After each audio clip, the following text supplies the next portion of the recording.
نحمده ونصلي على رسوله الكريم اما بعد فاعوذ بالله من الشيطان الرجيم بسم الله الرحمن الرحيم تبت يدا ابي لهب وتب ما اغنى عنه ماله وما كسب سيصلى نارا ذات لهب وامرأته حمالة الحطب في جيدها حبل من مسد صدق اللہ العظیم۔ یہ ایک ایسی چھوٹی اور مشہور سورت ہے جو ہم میں سے ہر ایک کو یاد ہے۔ اس سورت میں اللہ نے کیا بیان کیا؟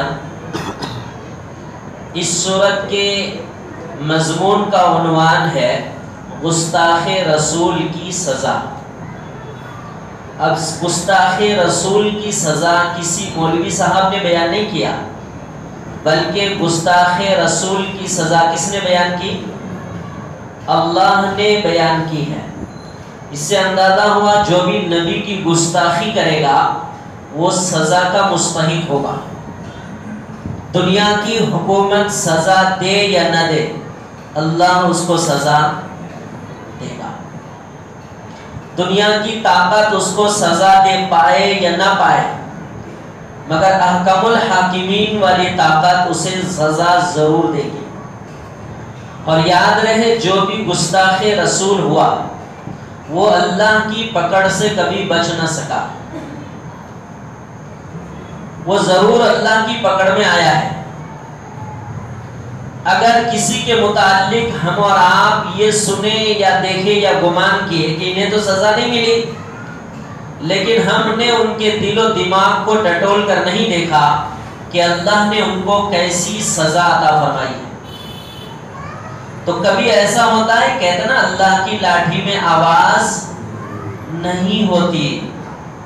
اللہ لاٹھی اتنی زور سے مارتا ہے، مار کھانے والا سمجھتا ہے کہ مجھے کتنی مار لگی ہے، مگر دیکھنے والے کو بالکل محسوس نہیں ہوتا ہے کہ کسی کے اوپر مار پڑی ہے۔ تو آئے دن پوری دنیا میں اس طرح کے واقعات پیش آتے رہتے ہیں۔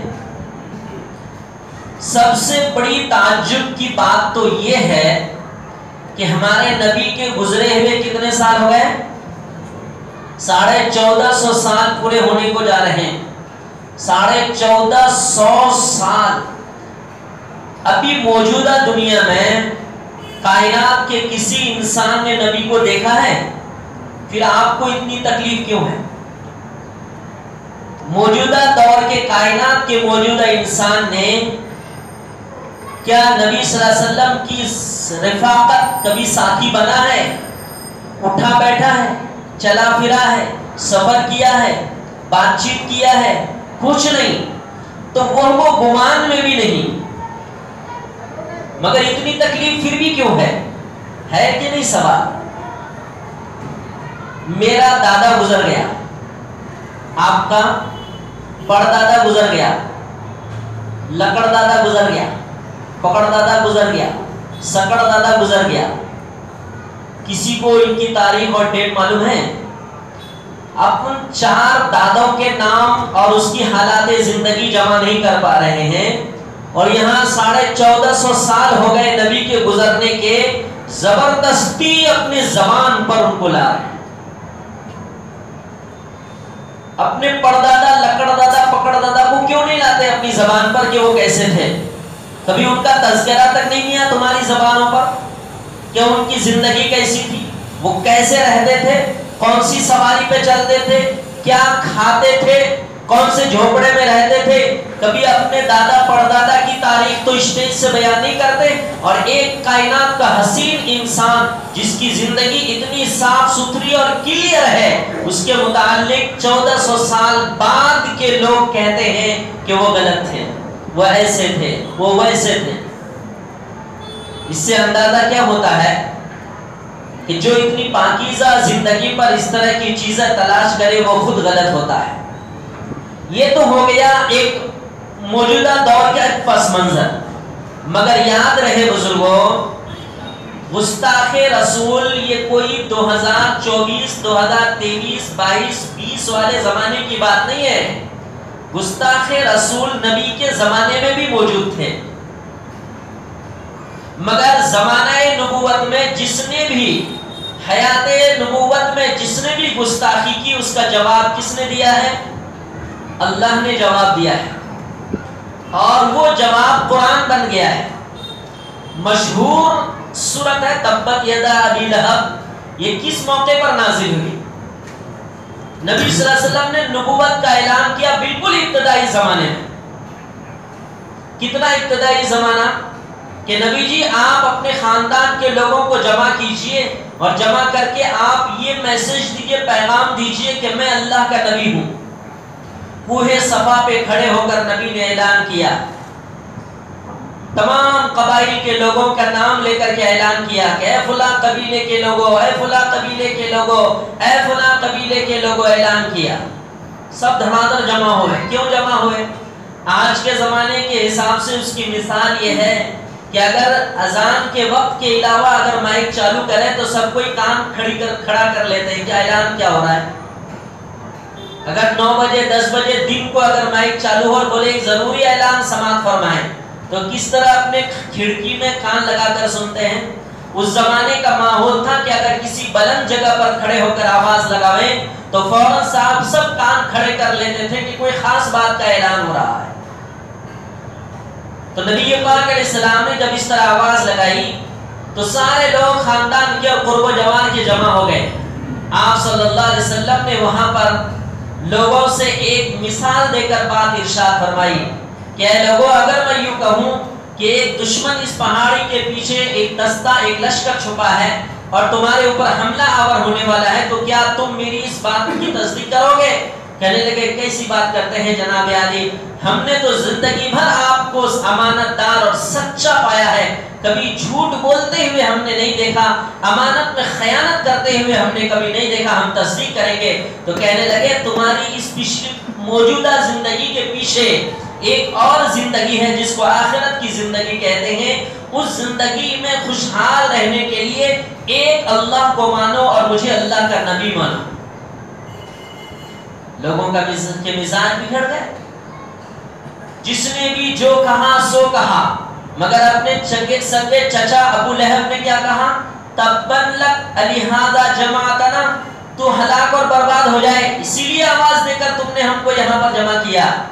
یہ ترجمہ، تو ہلاک اور برباد ہو جائے، تیرے لیے ہلاکت مقدر ہو۔ کس کو کہہ رہے ہیں؟ نبی کو۔ کہاں کہہ رہے ہیں؟ زبان نبوت پر کہہ رہے ہیں، اور کہاں کہہ رہے ہیں؟ بھرے مجمع میں کہہ رہے ہیں تبن لک الہذا جماعتنا، تیرے لیے ہلاکت اور بربادی ہو، کیا تم نے اس لیے ہمیں جمع کیا ہے؟ یہ کہہ کر وہ وہاں سے چلا گیا۔ نبی نے کوئی جواب دیا؟ دنیا نے تاریخ اٹھا کر پڑھ لیجئے، دنیا کے احادیث کے ذخیرے اٹھا کر پڑھ لیجئے کہ نبی نے کوئی جواب دیا وہاں پر؟ مگر رب کائنات سب کچھ دیکھ رہے ہیں کہ اس نبی کا بھیجنے والا کون؟ میں ہوں۔ میرے نبی کو کون کیا کہہ رہے ہیں، بول رہے ہیں، ساری چیزوں سے میں واقف ہوں۔ تبن لک الہذا جماعتنا، اتنی بڑی بات کہہ کر نبی کو بد دعا دے کر زبان پر وہ یہاں سے چلا گیا۔ رب نے تو سب کچھ دیکھ لیا۔ پھر رب نے ان کے ساتھ کیا معاملہ کیا؟ اللہ نے جواب دیا تبت یدا ابی لہب، ابو لہب کے دونوں ہاتھ ٹوٹ جائے۔ دونوں بد دعا کس کی ہے؟ اللہ کی ہے۔ میں آپ بد دعا دیں تو ممکن ہے لگی نہ لگی بد دعا، لیکن رب کائنات اگر بد دعا دے تو وہ بد دعا نہیں، وہ خبر ہوتی ہے، وہ خبر ہوتی ہے کہ ابو لہب کے دونوں ہاتھ ٹوٹ جائیں۔ ما اغنى عنه ماله وما كسب، ایسے حالات میں، تکلیف میں، پریشانی میں یہ مبتلا ہوا کہ ان کے مال نے نہ ان کو کوئی نفع دیا، ان کو بچا سکا، اور نہ ان کے ہاتھ کی کوئی کمائی، نہ اولاد، کوئی ان کو نہ بچا سکا۔ جب انہوں نے گستاخی کرنا شروع کر دیا اور جب اس طرح کی گستاخی کیا تو اللہ تبارک و تعالیٰ کی طرف سے ان کے لیے ہلاکت مقدر ہو گئی۔ اب ان کے لیے ہلاکت کیسے مقدر ہوئی؟ اٹھا کر دیکھیں گے آپ اگر تاریخ اور تفسیر کی کتاب کہ ابو لہب نے کس طرح کی سزا کاٹی ہے۔ چنانچہ ان کی زندگی میں ہی اللہ تبارک و تعالیٰ نے زیادہ مہلت نہیں دیا، بلکہ اللہ نے ان کے جسم پر ایک ایسی بیماری اللہ پاک نے بھیج دی کہ جسم پر پھوڑے پھنسیاں نکلنا شروع کر دی. وہ ایک ایسی بیماری تھی جو زمانے میں لا علاج سمجھی جاتی. وہ کسی کے بازو میں اگر کھڑا بھی ہوتا بیٹھتا بھی فوراً اس کو بیماری لگتی. متعدی بیماری. گھر والوں نے اس ڈر سے ان کا گھر ہی الگ کر دیا, یہاں تک کہ گاؤں اور محلے سے ان کو الگ کر دیا, اور وہاں جا کر اس گلٹی کی وجہ سے, اس پھوڑے پھنسی کی وجہ سے وہ اس طرح ان کا بدن سڑ گیا اور گل گیا, اس کی تاب نہ لا کر وہ مر گیا. مفسرین نے لکھا ہے کہ 3 روز گزر گئے کہ ان کے خاندان کے لوگوں کو معلوم پڑا کہ یہ مر چکا ہے, مگر کوئی اس کے قریب جانے کے لیے تیار نہیں. لکھا ہے روایات میں کہ حبشی غلاموں کو مزدوری پر طے کیا وعدہ تھا, مزدوری پر طے کر کے لکڑیوں کے ذریعے سے گڑھا کھودا, لکڑیوں کے ذریعے سے ٹھوکر مار کر گھسیٹ کر اس کو گڑھے میں گرا کر اس کو دفن کیا. تبت یدا ابی لہب وتب. زبان نبوت پر گستاخی کرنے والے کی سزا رب پروردگار دیتا ہے. ان کی بیوی بھی کوئی کم نہیں تھی, تکلیف پہنچانے میں, ہجو کرنے میں, برائیاں بیان کرنے میں خوب پیش پیش. اللہ تبارک و تعالی نے ان کو بھی نہیں چھوڑا. وَامْرَأَتُهُ حَمَّالَةَ الْحَطَبِ فِي جِيدِهَا حَبْلٌ مِّن مَّسَدٍ. کیا مطلب ہے اس کا؟ جنگل میں گئی تھی لکڑی کاٹنے کے لیے, لکڑی جمع کرنے کے لیے. لکڑی جمع کر کے انہوں نے اپنی گٹھری اپنے سر کے اوپر رکھ لی اور اس کی رسی لٹک رہی تھی. جو ہی گٹھری پیچھے گری, رسی گلے سے لپٹی اور اسی گٹھری کے ساتھ اس کی موت واقع ہوئی. حمالۃ الحطب, لکڑیاں اٹھا کر لے جانے والی بیوی. وامرأتہ, اور اس کی بیوی بھی ہلاک ہوئی. حمالۃ الحطب, جو لکڑی کی گٹھری اٹھا کر لے جا رہی تھی. فی جیدہا حبل من مسد, وہ بٹی ہوئی رسی اس کے گلے میں لپٹی اور مر گئی. تو گستاخ رسول کی سزا رب پروردگار خود دیتا ہے. ایک دوسری روایت ہے کہ ابو لہب کا بیٹا یہ بھی کوئی کم نہیں تھا گستاخی کرنے میں. ایک مرتبہ ملک شام کا سفر کرنے کا ارادہ کیا باپ کے ساتھ, مگر مذاق اڑانے کی عادت پڑ گئی تھی. انہوں نے کہا جا رہے ہیں سفر میں تو تھوڑا مذاق اڑا کے چلا جاؤں. تو انہوں نے اپنے باپ سے کہا کہ دیکھو ٹھیک ہے ابا آپ کے ساتھ تو سفر کریں گے, میں ذرا جا رہا ہوں محمد صلی اللہ علیہ وسلم کے پاس, اور میں ذرا ان کا کچھ بول کے آتا ہوں ان کی زبان پر. تو کچھ لوگ ایسے ہوتے بغیر بول کے ان کو چین آتا نہیں ہے, اور آج کے زمانے میں مشہور ہونے کے لیے ان کو کوئی پہچانتا نہیں, گلی کا بیچارہ ایسا گمنام انسان ہے کوئی پہچانتا نہیں ہے, تو مشہور ہونے کے لیے اس طرح کی کچھ باتیں چھیڑ دیتا ہے, چھوڑ دیتا ہے, پھر نیٹ پر, میڈیا پر, پیپر پہ آنے لگتا ہے. میاں کیا کرو گے ایسی شہرت سے جس شہرت سے تم کو دنیا میں بھی سزا ملے گی اور آخرت میں بھی ملے گی. تو ایسے ان کو چین نہیں آیا. حضور پاک علیہ الصلوۃ والسلام کے سامنے گیا اور جا کر انہوں نے اللہ کے شان میں بھی گستاخی کی اور نبی صلی اللہ علیہ وسلم کے شان میں بھی گستاخی کی, مگر نبی نے جواب دے دیا. نبی نے ان کو جواب دے دیا. وہ جا کر اللہ کی شان میں گستاخی کی, اللہ کو برا بھلا کہا کہ آپ جس رب کو مانتے ہیں وہ ایسے ہیں, آپ جس رب کی دعوت چلاتے ہیں وہ تو ایسے ہیں ویسے ہیں. تو نبی پاک علیہ الصلوۃ والسلام نے ان کے لیے ایک بات جواباً یہ کہی ہے, اللہم سلط علیہم کلبا من کلابک, اے اللہ ان کے اوپر آپ کے مخلوق کتوں میں سے کسی کتے کو مسلط کر دے. کس نے کہا؟ نبی نے کہا اے اللہ آپ کی مخلوق جو کتا ہے, اللہم سلط علیہم کلبا من کلابک, آپ کے کتوں میں سے کسی ایک کتے کو آپ ان کے اوپر مسلط کر دیں. مگر وہ باز نہیں آیا. پھر اس کے بعد انہوں نے نبی صلی اللہ علیہ وسلم کے شان میں گستاخی کی. جب نبی پاک علیہ الصلوۃ والسلام کے شان میں گستاخی کی تو آپ صلی اللہ علیہ وسلم نے اس پر بھی وہی جواب دیا, اللہم سلط علیہم کلبا من کلابک, اے اللہ ان کے اوپر آپ کے کتوں میں سے کتے کو مسلط کر دیں. مگر وہ اپنے دل کی بھڑاس نکال کر وہاں سے چلا, اپنے ابا کے پاس گیا, کہنے لگا بیٹا چلو چلتے ہیں، کہنے لگا ابا میں تو بہت کچھ بول کے آیا. لیکن سامنے والا رد عمل کیا ہوتا ہے؟ جب جنون طاری ہوتا ہے نا تو سامنے والے کی باتوں کا اثر نہیں ہوتا ہے. ان کو نہیں معلوم کہ میں نے جس کو 2 تھپڑ لگایا ہے اپنے دل سے کون سی آواز عرش پر بھیج دی ہے، اس کو پتہ نہیں رہتا ہے. تو ظلم کرنے والا نشے میں رہتا ہے، طاقت کے نشے میں، مجمع کے نشے میں، حکومت کے نشے میں، کرسی کے نشے میں، ہتھیار کے نشے میں. ان کو نہیں پتا کہ جس سامنے والا جس مظلوم کے اوپر میں ظلم ڈال رہا ہوں اس کا تعلق ڈائریکٹ اللہ کے عرش سے ہو جاتا ہے. ان کو یہ بات نہیں سمجھ میں آئی کہ نبی نے مجھے جو جواب دیا ہے اس جواب کا اثر کیا ہوگا. ابا نے کہا ٹھیک ہے بیٹا تم تو سب کچھ بول کے آئے. انہوں نے کچھ جواب بھی دیا کہ نہیں تم کو؟ کہنے لگا ابا انہوں نے یہ جواب دیا اللہم سلط علیہم کلبا من کلابک، کہ اللہ اپنے کتوں میں سے کسی کتے کو ان کے اوپر مسلط کر دے. باپ کہنے لگا کام تمام ہو گیا بیٹا تیرا. آج تک ہم نے ان کو اپنی بات میں فیل نہیں دیکھا ہے. زندگی بیت گئی مکہ کی سرزمین پر، کبھی میں نے ان کو فیل ہوتے ہوئے نہیں دیکھا. انہوں نے کہا ہے نا کوئی نہ کوئی آفت تمہارے اوپر ضرور آئے گی اور بیٹا تم کو سہنا پڑے گا. ابا بیٹا سینہ تان کر کہنے لگا ابھی مجھے کچھ نہیں ہونے والا ہے، کون میرا کیا اکھاڑ لے گا؟ کہتے نا کون میرا ایک بال نہیں اکھاڑ سکتا ہے، مجھے کوئی چھو تک نہیں سکتا. باپ کے ساتھ سفر میں چلا گیا. ایک قافلہ تھا، اس زمانے میں قافلے کے ساتھ ہی سفر ہوتا تھا. ملک شام چلے نکلے، ایک جگہ رات ہوئی، پڑاؤ ڈال دیا جگہ پہ پڑاؤ ڈال دیا. تو اب سونے کی ترتیب بنا رہے ہیں. اب چونکہ باپ کے دل میں بات لگی ہوئی ہے سلط علیہم کلبا من کلابک، کہ رب اپنے کتوں میں سے کسی ایک کتے کو ان کے اوپر مسلط فرما دے.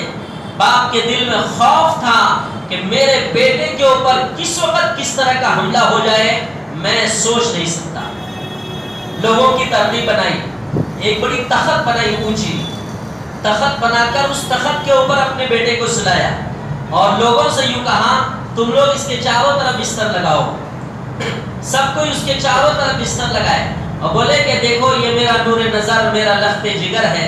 تم کو معلوم ہے کہ میں ایک کمزور اور بوڑھا آدمی ہوں، میرا پورا سہارا میرے بچے کے اوپر ہے. خدا را تم لوگ خدا کو مانتے تھے مشرک، اللہ کے ساتھ اور شریک مانتے تھے. کہنے لگے بھائی میں واسطہ دے کر کہتا ہوں اپنے بڑھاپے کا کہ میرے اس بچے کی حفاظت کرنا، سونا کم رات کو دھیان زیادہ رکھنا، مگر وہی ہوگا جو منظور خدا ہوگا. آپ بڑے مائک پر بیان نہیں کریں گے، چھوٹے پہ کریں گے. ہم بڑے مائک پہ آج بیان کروا کے دکھائیں گے. وہی ہوگا جو منظور خدا ہوگا. رات کو سوئے، عجیب تقدیر کے سب کی آنکھ لگ گئی، سب سوئے. تخت والا بھی سو رہا ہے، اوپر والا بھی سو رہا ہے، نیچے والے بھی، سب کوئی سو رہے ہیں. رات کو ایک دھاڑتا ہوا ایک شیر آیا، خون خار شیر، لکھا ہے کتابوں میں. وہ خون خار شیر ہر ایک کو سونگ رہا ہے، اس کو سونگ رہا ہے، اس کو چھوڑ رہا ہے، اس کو سونگ رہا ہے، اس کو چھوڑ رہا ہے، اس کو سونگ رہا ہے، اس کو چھوڑ رہا ہے. جتنے نیچے سوئے تھے سب کو سونگا، باپ کو بھی سونگا، سب کو چھوڑ دیا. چھلانگ لگایا تخت کے اوپر. جو ہی تخت کے اوپر چھلانگ لگایا دھاڑ سے پورے کو چیر پھاڑ کے رکھ دیا.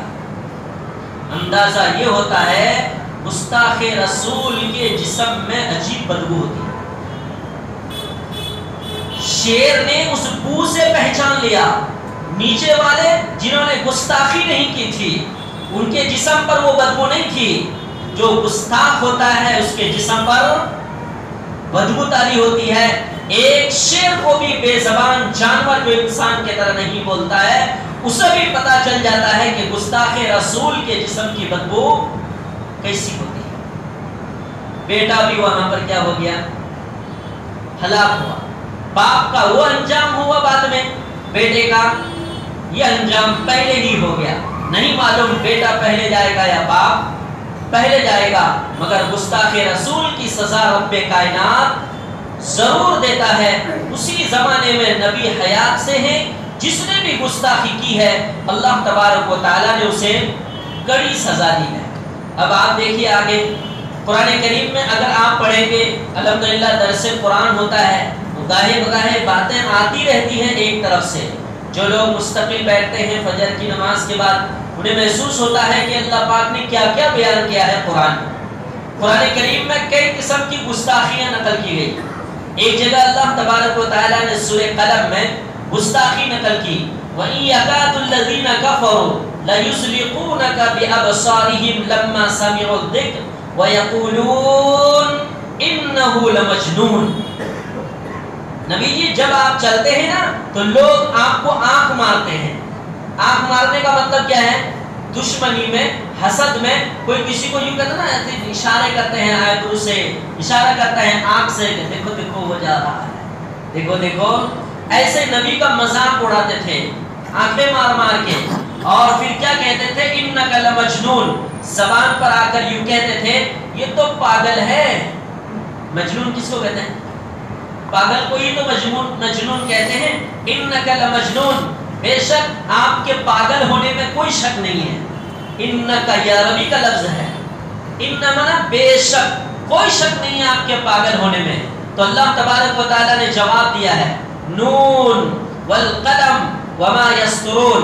نبی جی میں قلم کی قسم کھاتا ہوں، قلموں سے لکھنے والے لائنوں اور سطروں کی قسم کھاتا ہوں، ما انت بنعمت ربک بمجنون، کہ اے میرے نبی آپ کے رب کے فضل سے آپ مجنون نہیں ہیں. ان کے مجنون کہہ دینے سے آپ مجنون ہو جائیں گے؟ ان کی بدزبانی سے کیا آپ کی شان میں کوئی کمی آ جائے گی؟ ان کے گستاخی کرنے سے آپ کے رسالت پر کوئی دھبا آئے گا؟ نہیں، میں رب العالمین گواہی دیتا ہوں، انکا جو لمجنون کہتے ہیں، ما انت بنعمت ربک بمجنون، آپ کے رب کی نعمت اور رب کے فضل سے آپ مجنون نہیں ہیں. میں رب العالمین احکم الحاکمین اس کی گواہی دیتا ہوں. تو اللہ نے اس کی گواہی. ایک جگہ لوگوں نے نبی پاک علیہ السلام کو شاعر کہا، ایک جگہ لوگوں نے کاہن کہا. شاعر کس کو کہتے ہیں؟ آج کے حساب سے شاعر کا ترجمہ ہے گویہ، ورنہ شاعر تو آج کے زمانے میں معزز لفظ ہے. بھائی کوئی مشاعرے میں فلاں فلاں شاعر آ رہے ہیں، کون کون شاعر آ رہے ہیں مشہور و معروف. تو شاعر آج ایک محترم لفظ ہے. اس زمانے میں شاعر گویوں کو کہتے تھے. اور گویہ کس کو کہتے تھے ہم تصور میں نہیں لا سکتے، چونکہ شہر میں رہتے ہیں. گاؤں دیہات میں آج بھی اس کے کچھ منظر موجود ہے.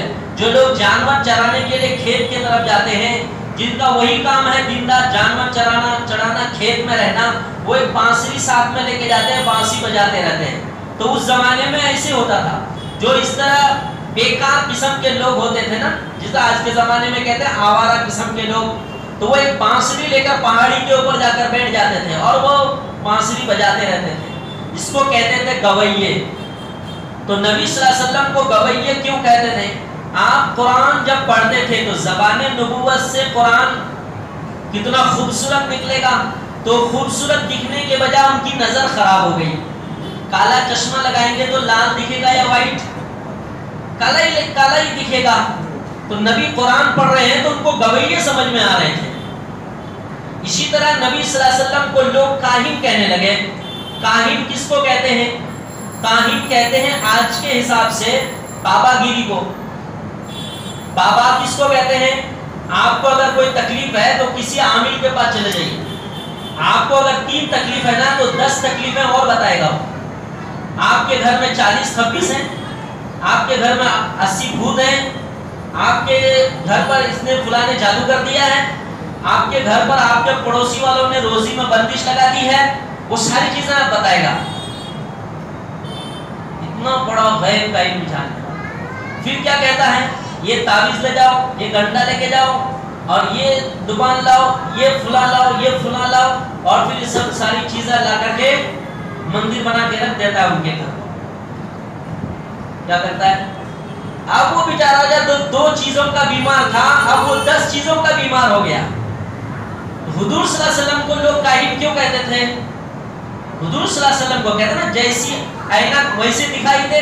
آپ صلی اللہ علیہ وسلم کو کاہن اس لیے کہتے تھے کہ آپ غیب کی خبر دیتے تھے. اور غیب کی خبر نبی جی اپنے اعتبار سے نہیں دیتے تھے، بلکہ کیوں دیتے تھے؟ اللہ کی طرف سے آپ کو خبر ملتی تھی ایڈوانس پھر آپ صلی اللہ علیہ وسلم وہ خبر اپنی امت کو دیتے تھے۔ قرآن میں اللہ تبارک و تعالیٰ نے صاف فرمایا کہ میرے نبی اپنی طرف سے کچھ نہیں بولتے ہیں، وَمَا يَنطِقُ عَنِ الْهَوَىٰ إِنْ هُوَ إِلَّا وَحْيٌ يُوحَىٰ، میرے نبی اپنی طرف سے کچھ بات نہیں کرتے ہیں بلکہ جو اوپر سے وحی کی جاتی ہے تب میرے نبی کوئی بات کرتے ہیں۔ تو یہاں تو مسئلہ نبی کے ساتھ، رب کے ساتھ کانٹیکٹ کا مسئلہ ہے، رب بتاتے ہیں تب نبی بتاتے ہیں۔ اور کاہن کس کو کہتے ہیں؟ جو اٹکل سے ساری چیزیں بتا دیتے ہیں پیچھے کی۔ اب نبی جو خبر غیب کی بتاتے تھے تو لوگ یوں سمجھتے تھے کہ یہ کاہن ہے، یعنی یہ بابا ہے، تو نبی کو لوگوں نے شاعر کہا، نبی کو لوگوں نے کاہن کہا۔ تو اللہ تبارک و تعالیٰ نے قرآن کریم میں اس کا جواب دیا ہے۔ اللہ فرماتا ہے فَلَا أُقْسِمُ بِمَا تُبْصِرُونَ وَمَا لَا تُبْصِرُونَ، اے کائنات کے انسانوں، تم دنیا میں جتنی چیزیں دیکھتے ہو ان تمام چیزوں کی قسم، ہم کیا کیا دیکھ پاتے ہیں؟ آسمان دیکھتے ہیں اس کی قسم، زمین دیکھتے ہیں اس کی قسم، چاند سورج دیکھتے ہیں اس کی قسم، دریا سمندر دیکھتے ہیں اس کی قسم، کائنات میں ایک ایک جھاڑ درخت تنکا بھی دیکھتے ہیں، ان ساری چیزوں کی قسم۔ فَلَا أُقْسِمُ بِمَا تُبْصِرُونَ وَمَا لَا تُبْصِرُونَ، میں قسم کھاتا ہوں ان چیزوں کی جو تم دیکھتے ہو اور ان تمام چیزوں کی جس کو تم نہیں دیکھتے ہو۔ یہ قسم کھا کر اللہ تعالیٰ نے فرمایا إِنَّهُ لَقَوْلُ رَسُولٍ كَرِيمٍ، میرے نبی جو بات کرتے ہیں یہ ایک معزز کلام ہے، کوئی شاعرانہ کلام نہیں ہے، کوئی گویے کے کلام نہیں ہے۔ وَمَا هُوَ بِقَوْلِ شَاعِرٍ، کسی شاعر کا کلام نہیں ہے، بلکہ قَلِيلًا مَا تُؤْمِنُونَ، تو بہت کم ایمان رکھتے ہو۔ وَلَا بِقَوْلِ کاہن، اور کسی کاہن کا بھی کلام نہیں ہے۔ قَلِيلًا مَا تَذَكَّرُونَ، تم نصیحت کم حاصل کرتے ہو، تم نصیحت۔ تو اللہ نے صاف صاف جواب دیا وَمَا هُوَ بِقَوْلِ شَاعِرٍ قَلِيلًا مَا تُؤْمِنُونَ وَلَا بِقَوْلِ کاہن قَلِيلًا مَا تَذَكَّرُونَ، نہ کسی شاعر کا کلام ہے نہ کسی کاہن کا کلام ہے، بلکہ کیا ہے یہ ایک مکرم کلام ہے اللہ کی طرف سے۔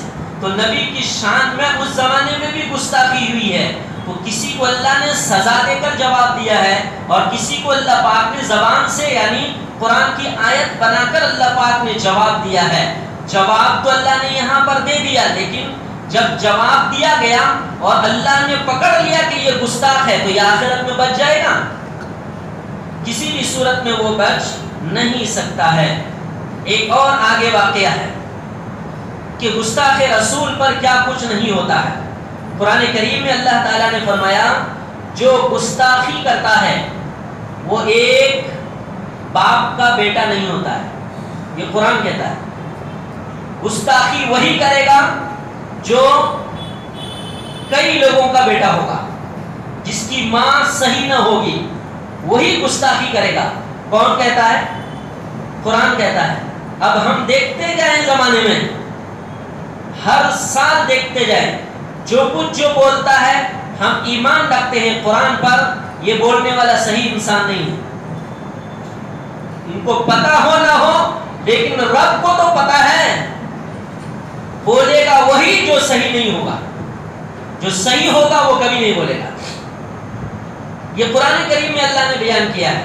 اللہ تبارک و تعالیٰ فرماتا ہے وَلَا تُطِعْ كُلَّ حَلَّافٍ مَّهِينٍ حَمَّازٍ مَّشَّاءٍ بِنَمِيمٍ، اللہ تبارک و تعالیٰ فرماتا ہے مَنَّاعٍ لِلْخَيْرِ مُعْتَدٍ أَثِيمٍ، ایک شخص کی ساری برائیاں بیان کرنے کے بعد اللہ فرماتا ہے عُتُلٍّ بَعْدَ ذَلِكَ زَنِيمٍ، نبی جی یہ سارے گناہ ان کے چھوڑ دیجئے، سارے قصور، بات اصل میں یہ ہے کہ یہ ولد الزنا ہے۔ یہ جو بول رہا ہے آپ کے خلاف، اس کے اندر یہ بھی برائی ہے، یہ بھی برائی ہے، یہ بھی برائی ہے، مگر ان ساری برائیوں میں کو چھوڑ دیجئے آپ، ان کی سب سے بڑی بات یہ ہے جو آپ کے خلاف بولتا ہے بعد ذالک زنیم، یہ ولد الزنا ہے، اس کی ماں ٹھیک نہیں، اس کا باپ ایک نہیں۔ کون کہتا ہے یہ؟ قرآن کہتا ہے۔ یہ آیت کریمہ کب نازل ہوئی؟ یہ آیت کریمہ اس وقت نازل ہوئی، ایک آدمی کا نام ہے ولید ابن مغیرہ، یہ کوئی معمولی آدمی نہیں تھا مکہ کا، آپ پڑھیے گا سیرت کی کتاب اٹھا کر تو یہ ملے گا۔ ولید ابن مغیرہ یہ کوئی معمولی آدمی نہیں ہے، سردار قسم کا آدمی تھا، لیکن اسے نہیں پتا تھا کہ میں کہاں سے ہوں۔ انہوں نے ایک مرتبہ نبی صلی اللہ علیہ وسلم کی شان میں جا کے گستاخی کی، اور آپ صلی اللہ علیہ وسلم کو جا کر انہوں نے یہ کہا کہ آپ تو انک لمجنون، پاگل ہو۔ اللہ، اتنے حسین اور خوبصورت انسان، کائنات کے زمانے کے لوگ بھی گھٹنا ٹیکتے ہوئے، نبی کے وقت کے لوگ جو امین اور صادق کہے، نام بھی زبان پر ادب سے نہ لاوے، ان کو جا کے کیا کہتے ہیں؟ آپ تو مجنون ہیں، آپ تو پاگل ہیں۔ تو اللہ تبارک و تعالیٰ نے اس کے جواب میں 10 عیب ان کے بیان کیے ہیں۔ کتنے؟ 10 عیوب اللہ نے ان کے بیان کیے ہیں، 10۔ جب یہ بات ظاہر ہو گئی کہ محمد صلی اللہ علیہ وسلم کے خدا نے، اللہ نے میرے 10 عیوب ظاہر کیے ہیں، تو انہوں نے اپنی زندگی میں ٹٹولا کہ 9 عیب کے بارے میں تو میں جانتا ہوں کہ میں بدمعاش ہوں، اللہ نے یہ بھی کہا ہے تو یہ بھی میں اندر ہے میرے، یہ بھی میرے اندر ہے، 9 چیزیں ہیں، لیکن 10ویں چیز کا یقین مجھے ہو نہیں رہا ہے کہ وہ کیسے۔ وہ 10واں عیب یہ ہے کہ یہ ولد الزنا ہے، یہ ایک باپ کا نہیں ہے۔ وہ حیران تھا اس بات پر کہ 9 قسم کی غلطیاں میری زندگی میں ہیں، وہ مجھے پتا ہے، لیکن میں ایک باپ کا نہیں ہوں، یہ میں کس سے پوچھوں؟ اب یہ کون بتا پائے گا؟ صرف ماں بتا پائے گا، اور کوئی بتا پائے گا؟ یہ غصے میں گیا اپنی ماں کے پاس اور جا کر یوں کہا، ماں مجھے ایک سوال کا جواب دے، اگر تو جواب نہیں دیتی تو میں تمہارا گردن اڑاؤں۔ کہنے لگا، بیٹا کیا بولوں؟ کہنے لگا، بات یہ ہے کہ میں نے محمد صلی اللہ علیہ وسلم کو مجنون اور پاگل کہا تھا، تو ان کے خدا نے میرے 10 عیوب بیان کیے، 9 عیب تو میں اپنے اندر پاتا ہوں، لیکن ایک عیب ماں آپ کے علاوہ کوئی نہیں بتا سکتا، میں بھی خود نہیں پاتا ہوں، وہ یہ ہے کہ انہوں نے خبر دی ہے کہ میں ایک باپ کا نہیں ہوں۔ کیا یہ بات صحیح ہے؟ کہنے لگے، بیٹا کس نے کہا؟ کہنے لگے، محمد کہتے ہیں صلی اللہ علیہ وسلم۔ کہنے لگے، بیٹا اگر انہوں نے کہی ہے یہ بات تو وہ کبھی فیل نہیں ہوا ہے، اور وہ خود بات نہیں کرتے، وہ کس غیبی طاقت سے بات کرتے ہیں۔ بیٹا حقیقت یہ ہے کہ تمہارا باپ نامرد تھا، باپ کی پراپرٹی بہت تھی، دولت بہت تھی، اولاد کوئی نہیں، تو میں نے سوچا کہ باپ کے مرنے کے بعد اس دولت کا کیا ہوگا، تو ایک چرواہے سے میں نے رابطہ کیا اور اس سے میں نے غلط کام کیا جس سے تو پیدا ہوا ہے۔ اسی کو اللہ تعالیٰ فرماتا ہے، وَلَا تُطِعْ كُلَّ حَلَّافٍ مَّهِينٍ حَمَّازٍ مَّشَّاءٍ بِنَمِيمٍ مَّنَّاعٍ لِّلْخَيْرِ مُعْتَدٍ أَثِيمٍ عُتُلٍّ بَعْدَ ذَلِكَ زَنِيمٍ۔ قرآن کہتا ہے جو نبی کی شان میں گستاخی کرے گا وہ ایک باپ کا نہیں ہوگا۔ یہ کب کی بات چل رہی ہے؟ 1400 سال پہلے کی بات چل رہی ہے۔ چنانچہ ولید ابن مغیرہ شرمندہ ہوا اور اسی شرمندگی میں اپنی پوری زندگی گزاری کہ میں ایک باپ کا بیٹا نہیں۔ اس کو کس نے نقل کیا ہے؟ صاحب مدارک التنزیل، مدارک ایک تفسیر کی کتاب ہے، انہوں نے وہاں ایک بہت بڑے محدث عبداللہ ابن احمد نصفی سے نقل کیا، جس کی کنیت ابو البرکات ہے، بڑے زمانے کے محدث ہیں، ان سے انہوں نے یہ واقعہ نقل کیا۔ آخری بات عرض کرتا ہوں، زمانہ نبوت میں 5 لوگ، نبی جب حیات سے تھے 5 لوگ مشہور تھے نبی کی شان میں گستاخی کرنے والے، ان 5 کے نام بھی موجود ہیں تاریخ کے اندر، شعر کے اندر۔ وہ 5 کون ہیں؟ عاص ابن وائل، اسود ابن مطلب، اسود ابن عبد یغوث، حارث بن قیس، اور ایک یہی ولید ابن مغیرہ۔ کتنے ہو گئے؟ 5۔ ایک مرتبہ یہ لوگ حضور پاک علیہ السلام حرم میں تشریف فرما دے، 5 ایک ساتھ آئے اور آ کر نبی صلی اللہ علیہ وسلم کے خوب مذاق اڑایا، انہوں اتنا مذاق اڑایا نبی پاک علیہ السلام کے کہ آپ صلی اللہ علیہ وسلم کے برداشت کے باہر ہو گیا، مگر ان کو احساس نہیں ہوا کہ ہم نے کسی ایک عظیم اور خوبصورت شخص کا مذاق اڑایا۔ چنانچہ مذاق اڑانے کے بعد خود طواف میں مصروف ہو گیا، طواف وہ لوگ بھی کرتے تھے، طواف میں مصروف ہو گیا۔ فوراً حضرت جبریل علیہ السلام آ گئے، جبریل علیہ السلام آئے اور آ کر کہنے لگے کہ اللہ کے نبی صلی اللہ علیہ وسلم یاد رکھیے یہ 5 شخص ہیں، کتنے؟ 5 تو کتابوں میں لکھا ہے، جس کو میں نے نقل کیا ہے، کہ انہوں نے اشارہ کیا ولید ابن مغیرہ کی پنڈلی کے طرف، پیر کے طرف اشارہ کیا، عاص ابن وائل کی قدم کے طرف اشارہ کیا، اور اسود ابن مطلب کی آنکھوں کے طرف اشارہ کیا، اسود بن یغوث کی پیٹ کے طرف اشارہ کیا، اور حارث بن قیس کی سر کے طرف اشارہ کیا۔ کہنے لگا اللہ کے نبی ان قریب میں ان کا شر آپ سے دفع کر دوں گا۔ کون کہہ رہے ہیں؟ الفاظ دیکھیے گا، ان کے شرور و فتن سے آپ کو بچا لوں گا، ان قریب ان کے شرور سے آپ کو بچاؤں گا، لیکن لفظ کیا ہے؟ ان قریب ان کے شر کو دفع کر دوں گا۔ کس نے کہا ہے؟ جبریل علیہ السلام، دفع کر دوں گا۔ اور ہوا ایسے ہی، یہ پانچوں بچے نہیں، میں آگے کی چیزیں نقل نہیں کیا، جن چیزوں کے طرف اشارہ کیا نا، اسی حالت میں ان لوگوں کی موت بھی ہوئی ہے، اسی حالت میں ان لوگوں کی باضابطہ موت ہی ہوئی ہے پانچوں کی۔ تو اندازہ لگائیے، جو لوگ گستاخی کرتے ہیں، گستاخی کرنے والے کو اللہ تبارک و تعالیٰ چھوڑتا نہیں ہے۔ ہماری نظریں دیکھے نہ دیکھے، ہم تو ایمان رکھتے ہیں اللہ کی خبروں پر۔ قرآن کہتا ہے ان بطش ربک لشدید، تمہارے رب کی پکڑ بہت سخت ہے۔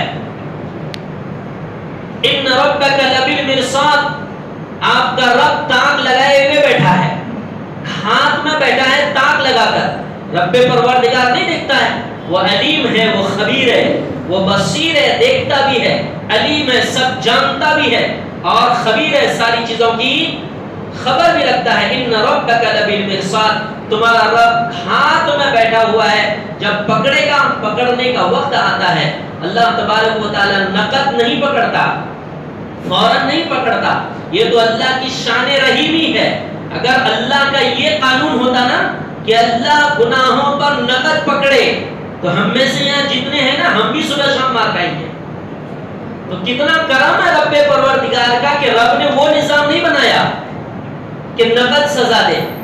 تو جو حال ہمارا ہے، ہم جس پر الحمدللہ کہتے ہیں، وہی شان رحیمانہ دنیا میں اللہ سب کے ساتھ ہے۔ اللہ نقد نہیں پکڑتا ہے، لیکن رب انتظار کرتا ہے کہ یہ پکڑنے کا ٹائم اس کا کون سا ہے، پھر رب اس کو چھوڑتا نہیں ہے۔ اس لیے گستاخ رسول کی سزا خود قرآن میں اللہ نے بیان کیا ہے، نبی کے زمانے میں ایسا خود ہوا ہے، ہم بھی اپنے زمانے میں دیکھتے رہتے ہیں یہ سب، تو کوئی گھبرانے والی بات، آئے دن بولتے رہتے ہیں۔ میں ایک بات عرض کرتا ہوں، اگر کوئی اس طرح بولتا ہے تو اس کے بولنے سے کیا فرق پڑنے والا؟ اب ہم کیا کرتے ہیں، اس کو چھیڑتے رہتے ہیں، شیئر کرتے رہتے ہیں، بھیجتے رہتے ہیں، اور نیچے لکھتے رہتے ہیں انہوں نے ایسا کہہ دیا، نبی کی شان میں ایسا کر دیا، جاگو اب سڑکوں پہ آنے کا وقت۔ میں نے کہا کچھ کرنے کا ڈر، جو جہاں جو بولا ہے وہی وہ بات ختم ہو جائے گی، نبی کی شان میں کوئی فرق آنے والا۔ کمال یہی ہے کہ جناب نبی جی 1450 سال گزر گئے جاتے ہوئے، اور آج بھی ان کی یاد ستا رہی ہے۔ آج بھی جو کامیاب ہوتا ہے نا، ان کی زندگی کا ہر لمحہ دوسرے کو ستاتا ہے، جو کامیاب ہوتا ہے۔ تو کائنات کا اولین اور آخرین میں سب سے بڑا کامیاب اللہ کا محبوب وہ حضور اکرم صلی اللہ علیہ وسلم ہے۔ تو ہم یہ نہیں کہہ سکتے کہ جی اب یہ ختم ہو جائے گا آج کے بعد، نہیں، قیامت تک یہ شان رسالت میں گستاخی کرنے والے موجود رہیں گے۔ اس وقت زمانہ نبوت سے ہے، آج تک ہے، آئندہ بھی رہیں گے۔ اسی گھمسان کی جنگ لڑتے ہوئے یہ انسان دھیرے دھیرے اس دنیا سے جا رہا ہے، دنیا قیامت کے قریب جا رہی ہے۔ ہمارا ایمان ہے اللہ پر، رسول پر۔ ہم سب دعا کرتے ہیں کہ اللہ جتنی بھی حیات ہو اپنی توحید پر جمائے رکھ، اور اپنے نبی کی نبوت اور رسالت اور سنت و شریعت پر جمائے رکھ۔ اس کی دعا کرتے ہیں اللہ ہمیں عمل کی توفیق عطا فرمائے۔ وآخر دعوانا الحمدللہ۔